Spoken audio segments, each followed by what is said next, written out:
हम कई ऐसे साधकों को देखते हैं वो अपने गुरु जी की अवहेलना कर देते हैं। नहीं नहीं, गुरु साक्षात परब्रह्म। खड़े रहो। तो जब तक गुरुदेव नहीं कहेंगे खड़े रहेंगे। बैठ जाओ, बैठ जाओ। बैठ गए। मतलब गुरुदेव का स्वरूप भगवान से भी बढ़कर है। एक तरफ भगवान है, एक तरफ गुरुदेव। तो हमारी पहली दंडवत गुरुदेव की होगी, भगवान की नहीं होगी। ले गुरु गोविंद दो खड़े काके लागो पाए, बलिहारी गुरु आपने गोविंद दियो।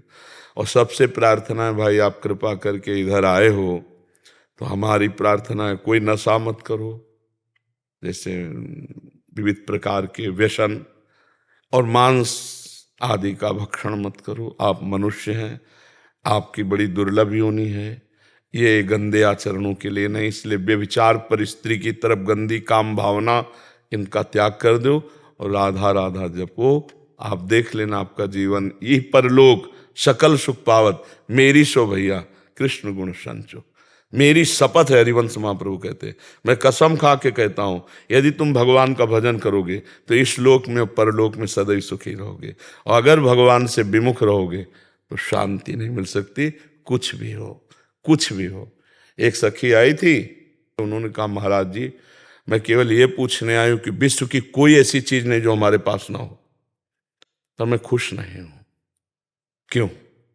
तुम कहा श्री कृष्ण नहीं है तुम्हारी चीज में, तुम्हारे जीवन में श्री कृष्ण नहीं है, इसलिए तुम कभी खुश नहीं रह सकती, चाहे जितना बटोर लो, चाहे जो कुछ कर लो।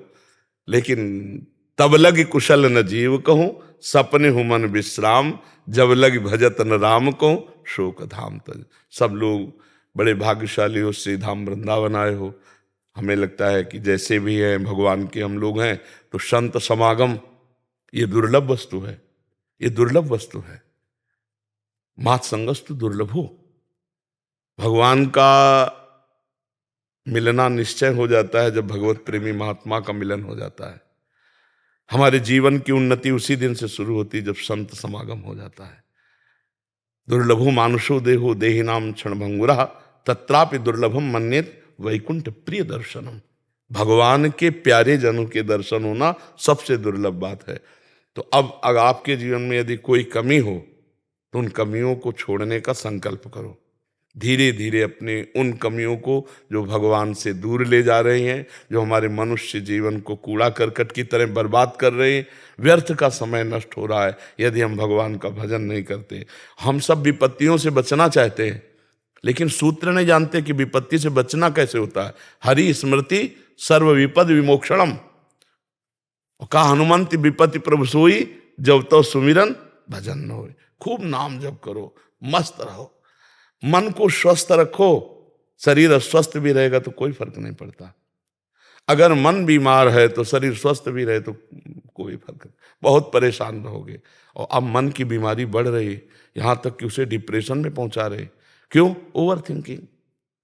नाम जब है नहीं, दुनिया का प्रपंच सोचे चलाए दे रहे, सब ऊर्जा शक्ति नष्ट होती चली जा रही, और वो टिक गया उसी में, ओवर थिंकिंग में। अब वो सोच सोच के भय, यहां तक कि मरने की तैयारी, शरीर छोड़ने की तैयारी। हे, इतना आनंदमय जीवन आपका हो सकता है, आप सोच नहीं सकते। जो तुम सोच रहे हो किसी के पास बहुत है, लेकिन वो बहुत परेशान है।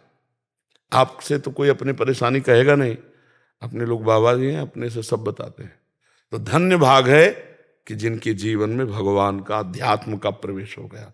नाम जप करो और गुरुदेव की शरण में रहो, उनकी आज्ञा के अनुसार रहो, निश्चित इस माया बंधन से मुक्त हो जाओगे, निश्चित।